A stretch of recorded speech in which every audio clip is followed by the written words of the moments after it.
নমস্কার, আমার ভিডিওতে আপনাদের সকলকে স্বাগত। আপনারা সকলে কেমন আছেন?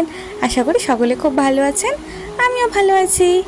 তো কালকে রাতে আমি আপনাদেরকে দেখিয়েছিলাম যে গাছে একটি ড্রাগন ফুল ফুটেছিল আর একটি কুড়ি অবস্থাতেই ছিল, যেটি বলেছিলাম যে কালকে রাতে ফুটবে, আর সেই কুড়িটি আজকে রাতে ফুলে পরিণত হয়েছে। তো এই ফুলটিরও আমি অন্যান্য ফুলের মতো পরাগায়ন করে নেব।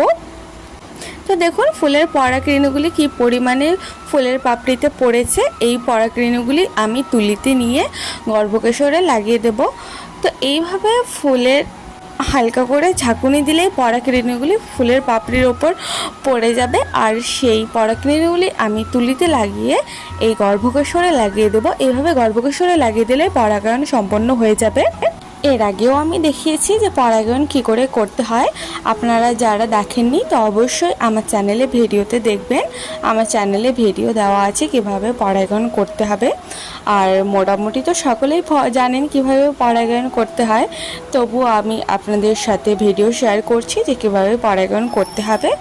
তো আপনারা না দেখে থাকলে অবশ্যই আমার চ্যানেলে গিয়ে দেখে আসতে পারেন।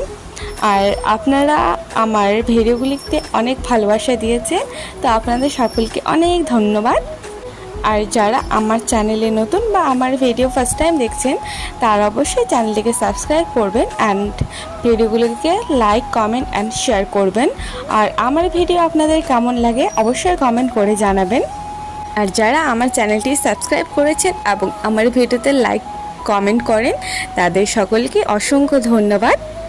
এভাবেই আমার চ্যানেলটির পাশে থাকবেন আর আমার ভিডিওগুলিকে ভালোবাসা দেবেন। আমি আরও আপনাদের সাথে নতুন নতুন ভিডিও শেয়ার করব। তো এই যে দেখতে পাচ্ছেন ওই ফুলটি কালকে ফুটেছিল আর আজকে ফুলটি নেতিয়ে গেছে। আর কিছুক্ষণ আগে যেহেতু বৃষ্টি হয়েছে সেহেতু ফুলের গায়ে বৃষ্টির জলের ফোঁটা লেগে আছে। তো আজকে এই পর্যন্তই। সকলে ভালো থাকবেন, সুস্থ থাকবেন। টাটা।